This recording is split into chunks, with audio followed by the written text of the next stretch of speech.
Well, it is now 2 minutes after 1, so we are going to promptly begin the presentation as we have some interesting and we hope helpful material to cover this afternoon with all of you. First, just a couple of housekeeping notes I'd like to share as we begin the presentation. All of the viewer microphones have been muted, but as I said before, you can record your questions through the Q&A at the bottom of your screen, and we will address those after the presenters have spoken. We are recording this, so you will get a copy of it 2 days after today, and it will include some helpful links as well, and you're free to share this with friends and family. We love your suggestions. We've appreciated them all this year as we've done this series of online workshops. Ideas for future topics are also welcome. We'll begin a whole new series in January, and we'd love to hear what you'd like to hear more about from us. Just a quick overview for the folks who have registered today who are new to RiverWoods Durham. We are a brand new continuing care retirement community. We opened just a year ago, November 12th, 2019.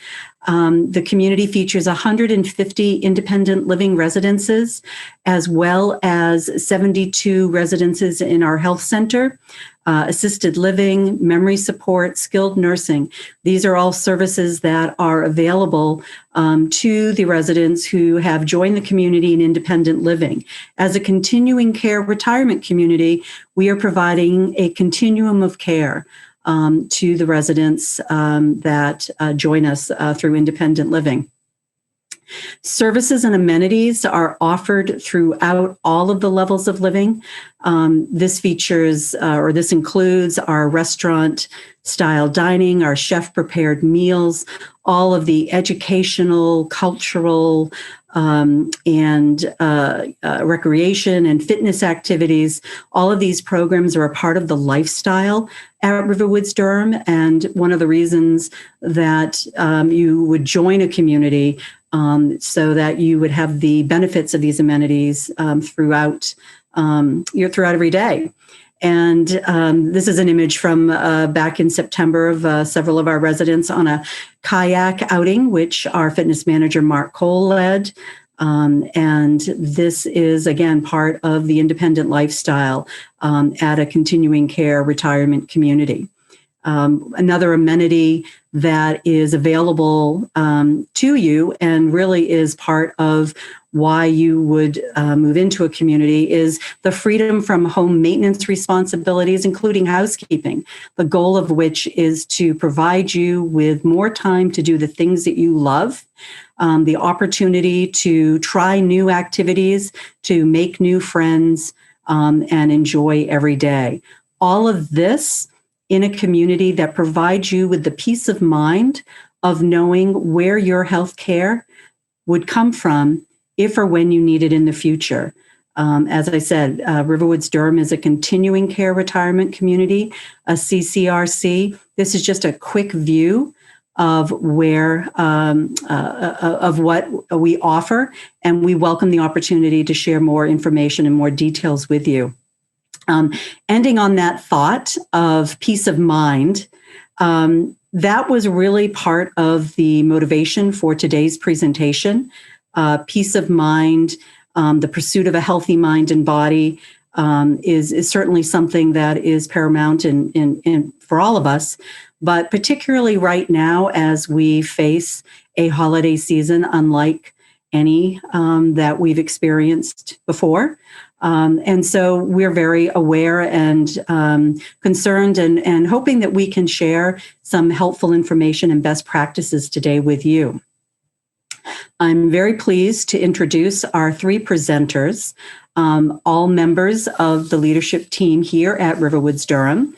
Our first presenter, Marc Cole, is our fitness manager, and he will be sharing a demonstration of fitness practices that you can do in the safety and comfort of your home.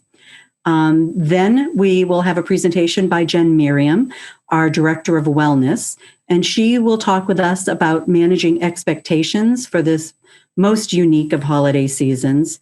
And then finally, Glenn Morash, our Director of Culinary Services, will share his tips for a healthy holiday menu. Each will present for approximately 10 minutes, and then we will all come back on screen to answer your questions, which, again, I would encourage you to record in Q&A as the presentation is going along. So without further ado, it's my pleasure to turn this over to Marc Cole, Fitness Manager, RiverWoods Durham. Thank you so much, Sherry. And thank you, everyone, for joining us. It's always a good idea to check in with your primary care physician before starting an exercise program first. Lots of us are on different kinds of medication. We're dealing with this, we're dealing with that. Always a good idea to let your doctor know what your game plan is moving forward as far as exercise is concerned. You certainly want to keep yourself safe. As you can see, I'm sitting in a chair. I don't have a lot of other equipment around me. I did bring a pair of dumbbells with me. I realize not everyone has a pair of dumbbells at home. You might want to use things like soup cans or laundry detergent bottles, or even a gallon of milk, depending on how full it is. Those can get pretty heavy, but things that can offer you resistance during your training. As you can see, I don't have a lot of room here to work, just a chair really, but I'm going to show you a lot of different things that you can do in the comfort of your own home just from sitting in a chair. First, make sure you're in a safe space. Again, you don't need a lot of space, but make sure that there's no tripping hazards around you. You're free of cords, anything else that might cause a disturbance to your exercise. Really, all you need is a chair. Getting started, it's always a good idea to warm up first. You can stay in place, just starting a march in place. Walking in place will help bring your heart rate up. You want to bring your arms into it, get yourself moving here. Now, I don't have the time to go through a whole fitness class with you, but I'll show you some of the movements we will do in class. Warming up, we like to move the hips in every direction. So from a march in place, I might go into high knees. It's a good cognitive challenge to try to incorporate opposite limbs. When you're using opposite limbs, it challenges you to use both sides of your brain. Great for multitasking. Don't forget hamstring curls. So now I'm keeping my knees down. I'm bringing my feet up behind myself as high as I can with just a gentle arm swing. Keeping the hips in mind, side to side. This is helping to elevate your heart rate. It's warming up all the major muscle groups in the lower body. You can challenge yourself in different ways here, like bringing one foot back behind the other. This will challenge your balance. It will also give you a little bit more rotation in the hips. All good stuff to keep you healthy and strong. I like heel taps. I'm just pushing my feet straight out in front of myself. Again, with my opposite limb in motion, lightly tapping my heel on the floor, making sure you're pushing your foot out far enough in front of your hips. You're getting some reach here, really pushing those feet forward. Sometimes we go into toe taps. So instead of tapping my heels, I'm tapping my toes. I'm extending through the ankle joint, pushing my toes into the floor. And there's also back taps. Again, moving those hips in every direction with a concentration on keeping my opposite limbs in motion. Again, challenges you to use both sides of your brain. Great for multitasking. An exercise to work your calves. Might be a good idea to be behind a chair here. So you can keep your hands on the chair, pull your feet in underneath your hips, and you're coming up as high as you can onto your toes, really engaging the calf muscles here. You'll want to come up as high as you can, feel those calf muscles squeeze, and letting yourself back down slowly and in control. Typically, you want your warm-up to last anywhere from 3 to 10 minutes, depending on your level of fitness. Really, any exercise program you're doing for yourself depends on your own level of fitness. The fitness industry really wants to steer itself away from that whole no pain, no gain thing. It's a good idea to listen to your body, folks. If something hurts, you should stop. Don't push yourself through pain.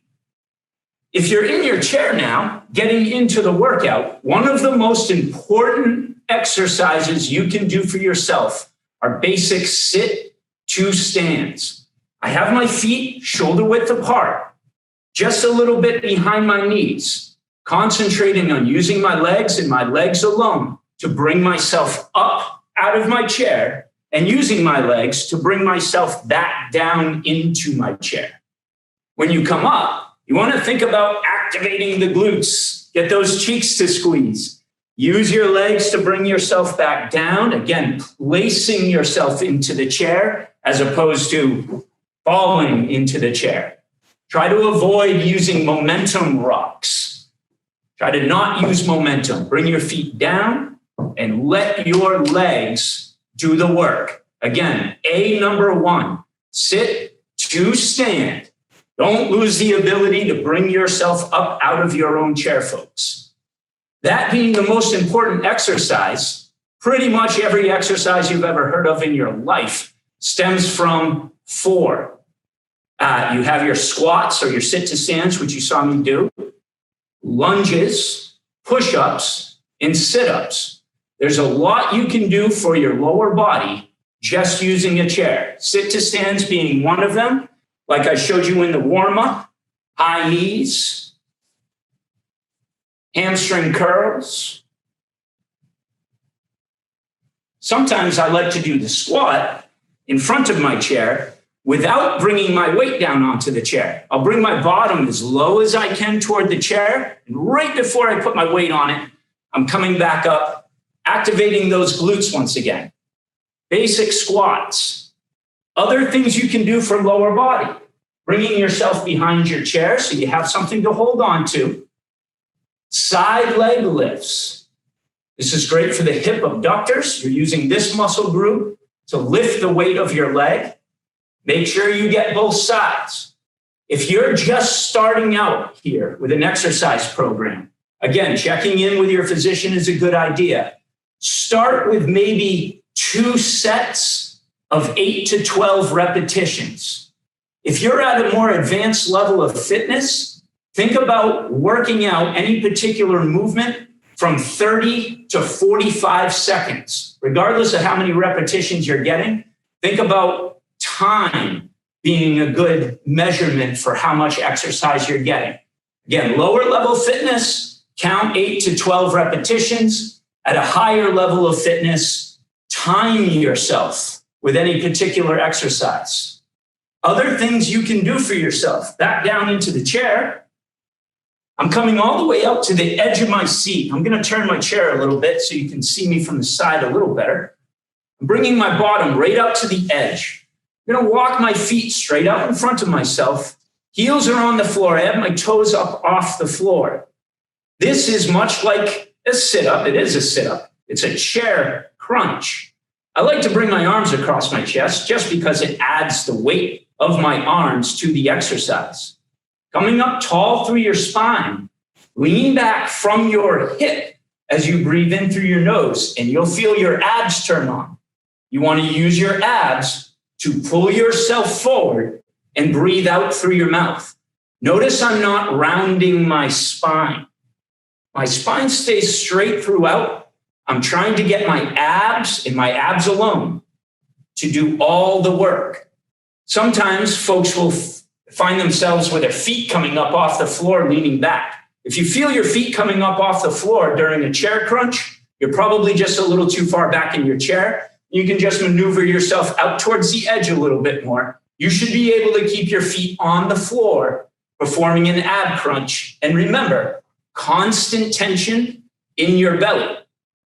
For some other upper body exercises, I can bring myself up out of the chair. I'm sure you've all heard of a push-up before. If push-ups are new to you, good idea to start just on a wall. Placing your hands on a wall, pushing your feet back, bending your elbows, and pushing off the wall. This is a good start to a push-up. During a push-up, you want to think about keeping your elbows in and incorporating the tricep and chest into the exercise. If you're a little bit more advanced in your level of fitness, come to your chair. You might want to push your chair up against something that's not going to move to ensure that the chair won't slide. Bringing your hands down to the edges, I'm going to push my feet way back and bring myself into a plank position. Performing a push-up, my elbows stay in close to my body. I want to lower my chest, not my hips. Keep yourself flat and straight. I'm lowering my chest down using chest and tricep to perform the actual push-up. Great upper body exercise here. Planking from your chair is also a great way to keep all of your major muscle groups engaged. During planks, can't talk enough about the glutes. You want to get the glute squeeze, really squeezing those cheeks together, even in a plank. This is going to help you not only maintain correct form, but it's going to help protect your lower back. You're really engaging quads, erector spinae, abdominals, your deltoids, your chest. You're engaging so many different major muscle groups from a simple plank. It's an excellent exercise. One of the exercises I recommend the most. If you bring yourself back down into your chair, other exercises you can do involving the hips, like opening and closing your hip. Here I'm just alternating legs. You can go both legs at the same time if you're able to maintain posture, meaning a straight spine and your shoulders square. Opening and closing your hips, great cardio exercise. Depending on your level of fitness, adding or subtracting from there. If opening and closing the hips is a good exercise for you, but a little too much to do both legs at the same time, break it down to just one leg at a time. Think about keeping your knee directly over your ankle and opening up from the hip. Try to avoid pushing your foot out from under your knee. That's compromising to the knee, keeping the knee directly over your ankle. So you do, in fact, have to work from the hip. Ways to make it tougher on yourself. Grab that laundry detergent, what have you, a dumbbell if you have one. Open and close your hips. Maybe after 30 seconds, a sit to stand. Other exercises you can do, holding that laundry detergent or gallon of water or what have you, liter of water. Overhead presses. Great exercise for the shoulders. Biceps curl. Use both here. Everyone knows the biceps curl. Trying to maintain posture is of the essence. Using your abs to help maintain that posture. Lateral raises are also good for the shoulder. Front raises targeting the anterior deltoid. Good. Other exercises involve pushing your feet out, lightly tapping your heel. Again, I'm a big fan of the opposite limb in motion. You might be surprised how challenging it is to keep yourself moving with opposite limbs. It takes a level of concentration. Opposite limbs in motion, like tap on your heel. Toe taps, it might be hard for you to see my feet right now. I'm just tapping my toes on the floor, and this is a great way to engage anterior tibialis. That's the muscle responsible for pulling your toes up off the floor and ensures you're walking heel to toe, able to pull your toes up, roll through your foot, and walk properly. Somebody with a weaker tibialis might develop a shuffle step, unable to pull their toes up off the floor. So dorsiflexion, pulling your toes up towards your shin, is a very important exercise. Moving your hips in every direction. I pull my knee up, open, close my hip, toe tap. Great way to challenge your balance as well. If you're challenging your balance, Please make sure, folks, that you have a chair, something nearby you can hold on to, just in case. Standing on one foot for 30 seconds is a good goal. If 30 seconds seems like a long time, see if you can just stand on one foot for 5 seconds and improve from there. If you can balance on one foot for 5 seconds, can you go to 10? Can you go to 15? That being said, always keep yourself safe, check your surroundings before you begin any workout, and make sure, folks, that you're not doing too much. A lot of folks feel like they need to feel sore the next day. That's not necessarily the key. The body in constant motion is really the essence to reaching your optimal fitness levels. I will have some links that we're going to be able to send to you in a couple of days with some of the folks I like to follow on YouTube and on Facebook. I hope you folks will be able to check these people out and what they're doing with their folks. And I really appreciate having this time with you. Thank you so much for tuning in. I'll be happy to answer any of your questions. I'm sure you'll get my email address, and feel free to reach out to me with any questions. We can talk about your exercise program moving forward. Thanks again for tuning in, folks. I'm going to hand it off now to our Director of Wellness, Jenn Merriam. Great. Thanks, Marc. I'm going to switch the video over here to my slides.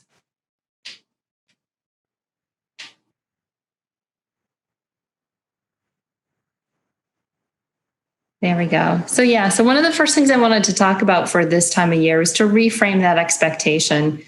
Maybe we had this year or maybe we've always had a Thanksgiving where we've always gotten together with certain members of our family. They've traveled far and wide to get here, but that's going to look a little different this year. And there's no doubt about it that that's hard when we've had to set those changes or ask people not to come for Thanksgiving. But that's just kind of the way it is right now. This isn't going to last forever, but we can do this. There's a sign in the field on my way to work that says we can do hard things. And I read that sign every time I go through because I do believe we can do hard things. And I do believe that this is a hard time that we're going through right now. So some of the things we can do to help reframe our expectations around this stuff. One is to maybe pause and be grateful for what we do have, kind of looking at those things that we do have control over, looking at those things that are positives in our life. Maybe that means starting to do some mindful meditation or maybe a gratitude journal. I just recently started this thing from Duke University where every day at 6 o'clock, I get a text that reminds me to write down 3 happy things, 3 good things from that day. And that just kind of helps me reframe the day to think of, what were the good things that came out of the day? What were my roles in making those things happen, and how did it make me feel? So that's really kind of helped me personally start to think about how I can have control over and what are the good things in my life. So even if family isn't coming from far and wide for Thanksgiving or for the holidays, we still can get together virtually. And maybe that means too that even if the families are coming in virtually, but maybe also too, the other things that we look at are the people that we can invite and be close to. Maybe we have a smaller group that eats at our home. Maybe you eat with only the people that are in your bubble. And if you're doing any kind of meal preparation, another thing to think about too for a healthy option for the holidays is to order your meal from a local restaurant. Lots of restaurants are offering up making Thanksgiving meals for people. That way you don't have to make as many sides, and you're helping support a local business too. So that's one thing that I encourage people to think about. And maybe if you're pausing on Thanksgiving Day and you're not wanting to participate in a huge meal or that sort of thing, another thing to do might be to think about ways that you can give thanks for the day. Maybe you work on starting a shopping list, or maybe you find ways to donate to local nonprofits, whether that means a monetary donation, or you do some shopping online for them. Those sorts of things can happen. And maybe it's also a time too, if you're crafty at all, maybe you start to work on holiday gifts, whether you're coming up with, Christmas or Hanukkah or New Year's gifts. Maybe it's a time to start to get crafty again. All right, next slide, Jenny. And whatever you're doing, I do recommend that you follow the CDC and the local guidelines. Those things are changing so quickly right now, as we all know. So really pay attention to what your local community is recommending and what the CDC is saying too. And as Marc said, and as Sherry said, in the slides, in the email that you'll be sent, you'll have some links in there that we've provided. So I've provided the CDC link for Thanksgiving and things like that in there. So do pay attention to that. And as we talked about too, even if we're not getting together in person, there are many ways to stay connected. Lots of us are familiar with the virtual connections, whether it's Zoom or those sorts of things, but also too, these things, we sometimes can use them to make telephone calls. So maybe giving someone a phone call. And another way that I just recently did with someone who lives down the street is, instead of playing cards together like we usually do, we played Uno online on a on House Party or something like that. So there's some online apps that you can do to still stay connected with people. I know there's always Scrabble and those sorts of things too. So there's lots of that stuff. If you are going to be in person, really limit those numbers, follow the CDC guidelines. Maybe you are getting together, but each table is the people that you live with. So you're only eating with the people that you live with and that you're in contact with. Other recommendations have been to open up the windows, maybe even find a way to eat outside. I always feel like I grew up in Maine, and I feel like lots of our celebrations were in the summer and time anyway, were definitely celebrated out in the garage. I'm not sure why. Probably they didn't want to clean up a mess in the house. I'm not sure, but maybe, just being creative with how we do get together if we are going to eating outside, staying far apart, maybe just having dessert together, those sorts of things.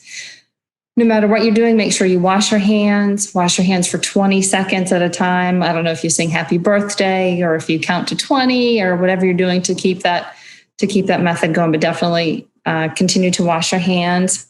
Even carry around your own hand sanitizer. Don't touch anything else. Touch as little as you can in anybody else's space. Keep your hands, keep your germs to yourself. Part of doing that is to wear a mask and only take the mask off if you're eating or drinking. Really kind of keep your mask on at all times. And then the last part about that is to really stay 6 feet apart from people that you don't live with. I don't think that has been, we're stressing that a lot, but I think that that's really true. But in a nutshell, follow what the local CDC guidelines are and the local guidelines are, and then go with your gut as to who you feel you should be around.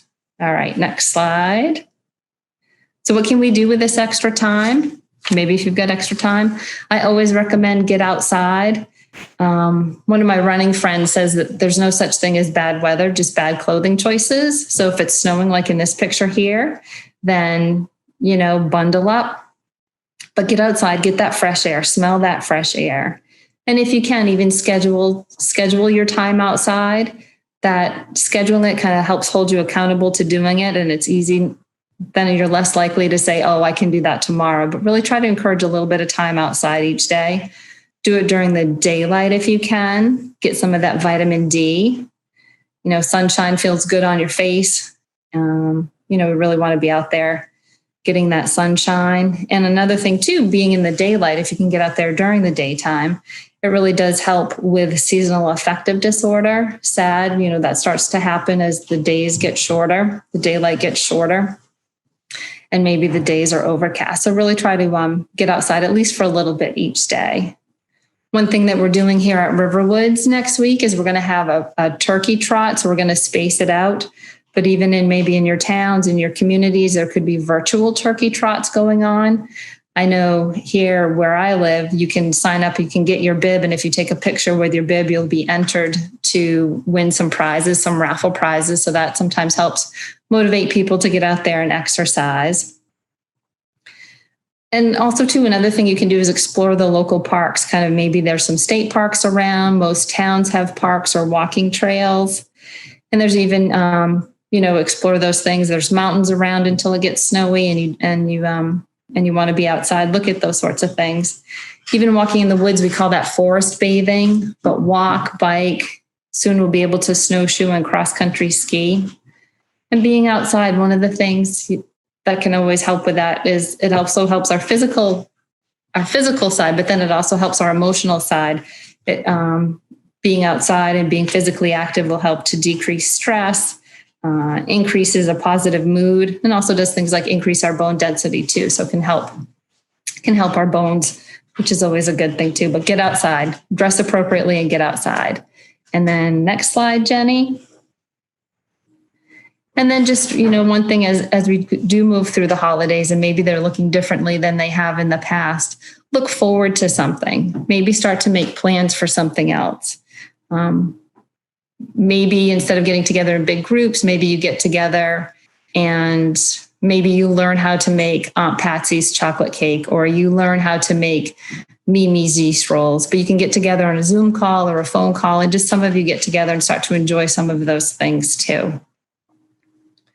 Maybe you send letters. Who doesn't like getting something in the mail besides a bill? Send letters to the people that you would have had at your Thanksgiving table and let them know how much you appreciate them and how much you're thankful for them and what you're thankful for.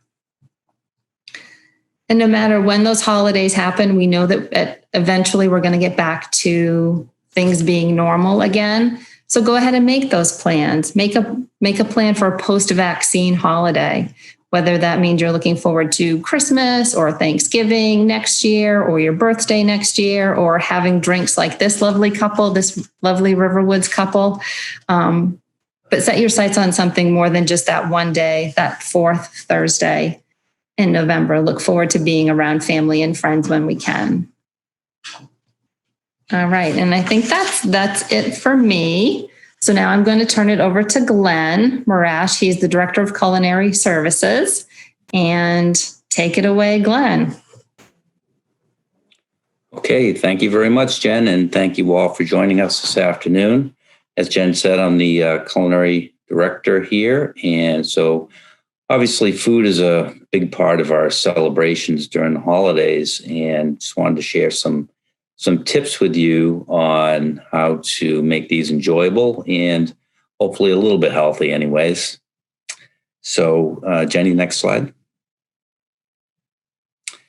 So it's time for us to kind of reflect, and it's always obviously been a difficult year this year, but we're able to be thankful for the things that we do have, and Thanksgiving was the original feast to share the bountiful harvest that we had. Jenny? So our meal planning starts with our menu, and some of the ingredients that we want to start with, the best would be fresh. And if we can source them locally, that almost ensures that they're going to be fresher, and organic if possible as well. You usually get a better quality. One of the local farms or alliances that we actually use here at RiverWoods is the Three River Farms Alliance. And what they do is they aggregate a lot of the local produce in our area, and we're able to purchase that directly from them. And I believe that they do also do retail. And here's a link, the Three Rivers Farm Alliance, that you could go to. If not there, then there's a lot of other stores that you can go to. Trader Joe's and Whole Foods have a pretty good selection of organic foods as well. Another thing that you want to do is to avoid packaged products like stuffing mixes or gravy mixes, things like that. They just tend to be higher in sodium. And when we're making things, maybe just finding ways to,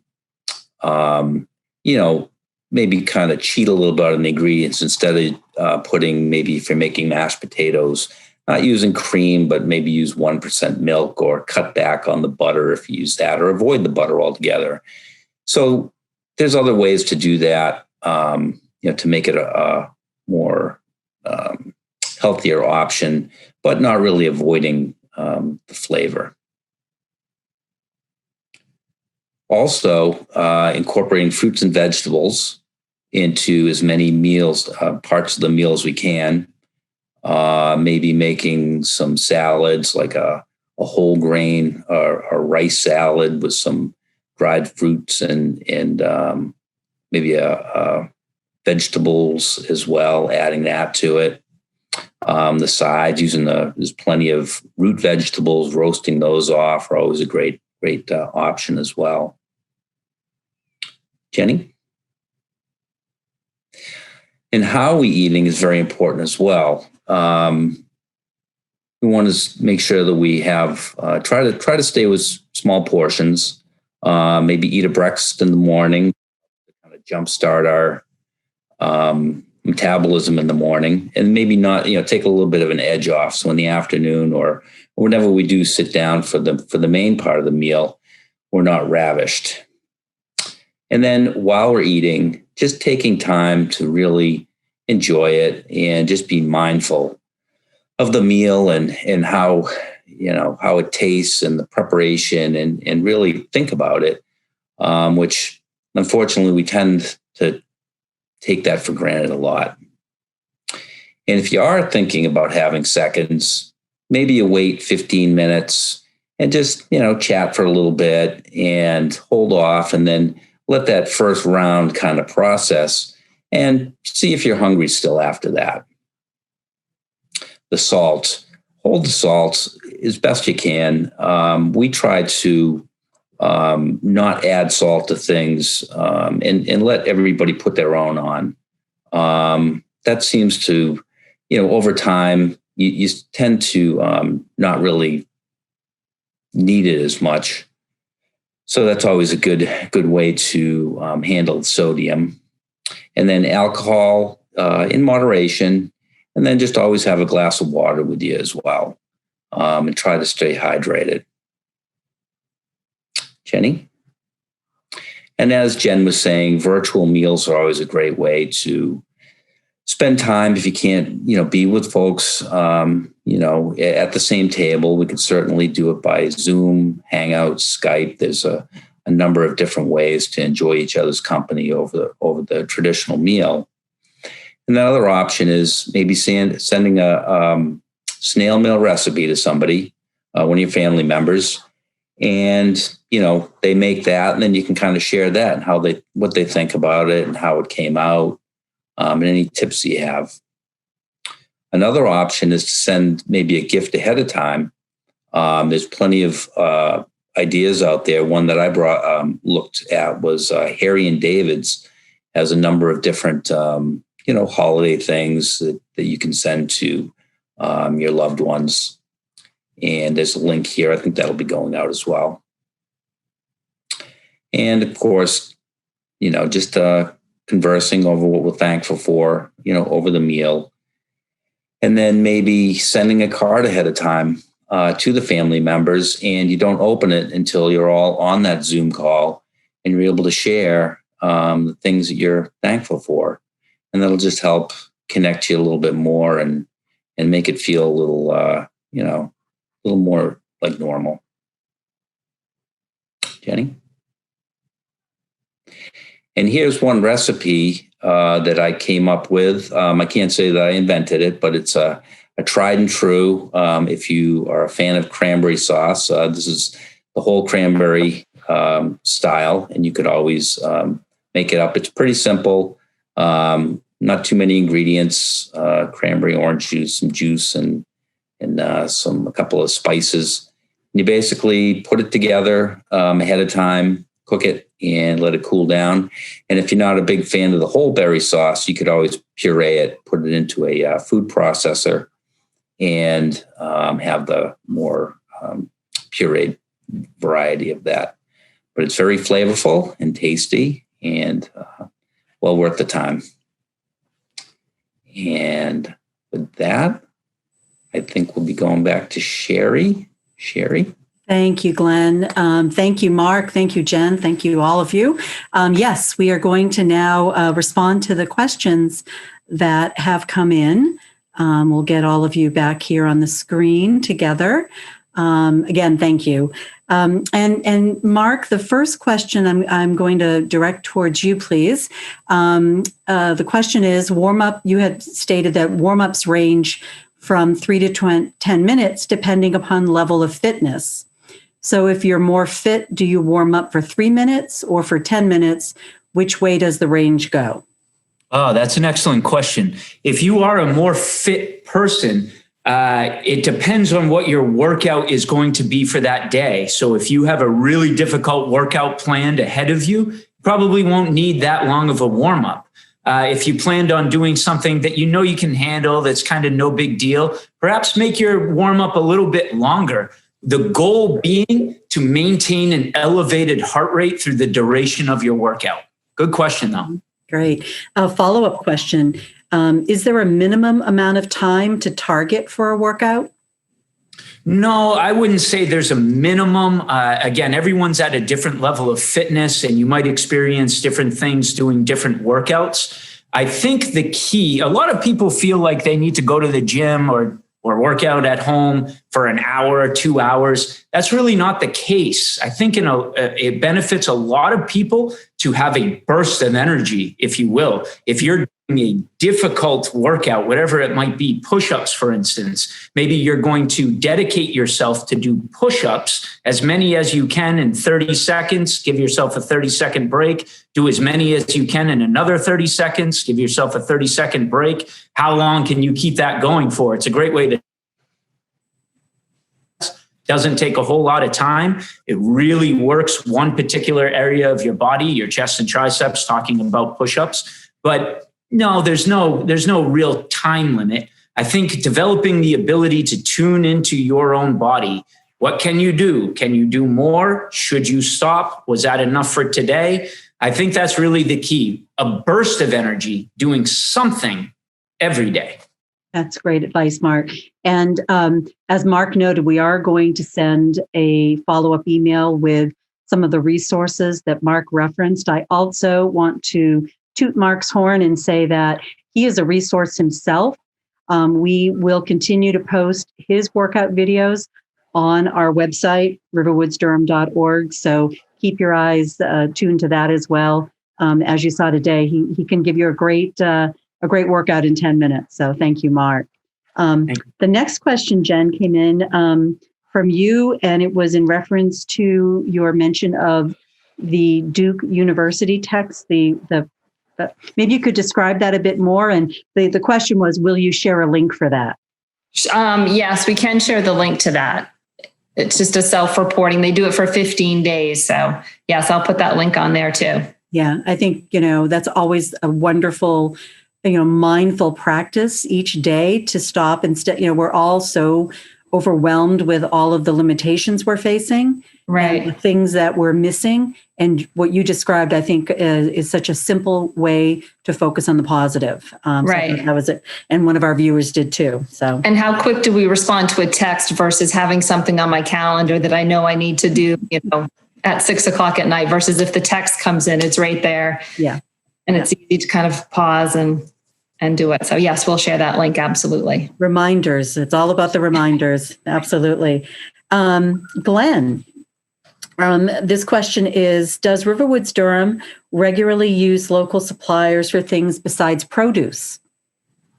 We do. As a matter of fact, we currently use the local fishermen for our whitefish, and we get a catch of the week on Friday to support them. We also use the Maine Farm Alliance for many of our protein products. So yeah, we definitely incorporate quite a few. Great. Just sit back, Glenn, because the next several questions are for you. Okay. The next one is, Glenn, are there sodium alternatives such as spices to use? Yes, absolutely.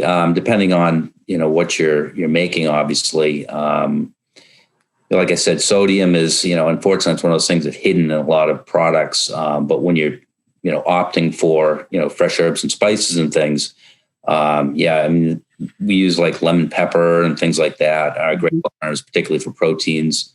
There's a number of resources on the internet that you can find for alternatives, all kinds of different herbs and spice combinations as alternatives to sodium, for sure. That's great. And then another question about Thanksgiving. What are the best vegetables to roast for Thanksgiving? Oh boy. Well, in my house, we do Brussels sprouts. That's a given. We love those. Any root vegetables, turnips and parsnips, those things, just kind of blend them up. A little bit of olive oil, some pepper on them, and they're just so flavorful. They're a great blend. Any of the roots, yeah. And I just have to say, having grown up in Maine, like Jenn, I don't remember a childhood Thanksgiving with Brussels sprouts, and now I wouldn't live without it. Yeah. So it's interesting how we still have our traditional, standbys for Thanksgiving, but there's so many new vegetables that have become part of the routine. We lost you there for a minute, Glenn. Yeah. I'm glad you're back. Motion detector. Another question for you. This is not about Thanksgiving, but it's a question about, are the dining menus changed seasonally at RiverWoods Durham? Yes. We have a 5-week rotating cycle menu that we do for both lunch and dinner. And then we have kind of our standard menu that we do cycle it out seasonally. Yes. Wonderful. Great. Well, I'll just wait a couple minutes and see if there are any other questions that come in while we're looking at that, waiting for that. I just want to say that when I think about the services, the amenities, the benefits of RiverWoods Durham, you three come to mind. What you bring to the community in terms of, these three, areas of specialty that you represent, this creates, or this, contributes so much to the lifestyle of residents here. And for that, I'm grateful. So I'll put that on my list for today, Jenn. Just think that, it has been, such a difficult year. And, the level, the level of joyfulness here is, I think, just amazing. And I contribute that to fitness and great dining and, of course, our wellness team. So I thank all of you for everything that you do here every day for staff and residents. No one asked the question, but I think we should share a little bit about the Thanksgiving Day plans here. I guess it's 2 days, actually, Wednesday and Thursday. But I don't know, Glenn, if you could give a quick overview of what you've got planned. Sure. So our supportive living team are sponsoring a traditional dinner for our residents, and we're going to do that where they're going to serve. We'll prepare all the turkey and potatoes and all the good sides and things like that. And they're going to serve our folks there. And on Thursday, we're going to have our traditional Thanksgiving meal here. And we are going to have it inside. We're going to do some social distancing, taking all the precautions and measures. It's an optional event. If folks want to partake, then they're certainly welcome. And we'll make sure that everybody is safe. And it'll be a traditional meal that we will, we're going to pre-order and have everybody's order ahead of time. Mm-hmm. And then we have some options for that as well. So, It's our first venture into eating. So I'm sure it's going to go quite well. It's, I just took a look at the whole plan for next week. And I have to say it's loaded with options. So if a resident wants to dine in their home, they have that option. If they want to dine with a small table in the dining room, you've got that option available. So really wonderful. And when Glenn references supportive living, he's talking about our assisted living memory support residents and the community there, and providing a Thanksgiving dinner as well. So thank you for that, Glenn. I know you and your team will be very busy roasting how many turkeys will you be roasting next week? Well, a lot. I don't know. Probably about, just one big one. Really big. Probably about 15 or 20, I'd say anyways. I would imagine. Yeah. Wonderful. Very exciting. And let's see. Marc, this question is back to you now that we're talking about food. Marc, is there any such thing as too much exercise? Can it stimulate cortisol and cause headaches or other problems? Yes. And this is why it's a good idea to check with your primary care before starting an exercise program, especially if you're on any particular kind of medication. You want to clear it with your doctor first. Let your doctor know what you plan on doing, the type of equipment you have to work out with, and speak to him or her first and make sure that you're cleared for a program before getting started on a routine. What I'm showing you today are just some basic movements. Again, sit to stands, push-ups, sit-ups, and lunges. Every exercise you've ever heard of stems from one of those 4. So check with your doctor and make sure you're cleared for an exercise program first, and then you have the rest of your life to work out. So slow and easy wins the race. Take your time. Great advice, Marc. That looks like the last question, folks. Any parting comments from our panelists before we start to sign off here? It's going to be different this year, but it's going to be great. It's going to be memorable for sure. That's right. And that's, again, reminding us to, reframe those expectations and be grateful for what we should be grateful for, what we can be grateful for. Thank you, Jenn. Thank you, Marc. Thank you, Glenn. Thank you, Jenn. Thank you, everyone, for joining us today. And again, please, if you have suggestions for topics for future online workshops, send them our way. You will get a message from us in about 2 days with the recording of this presentation and all of the links that we've promised throughout. Have a wonderful Thanksgiving, a happy holiday season, and we look forward to talking with you again soon. All the best. All right. Bye. Bye-bye.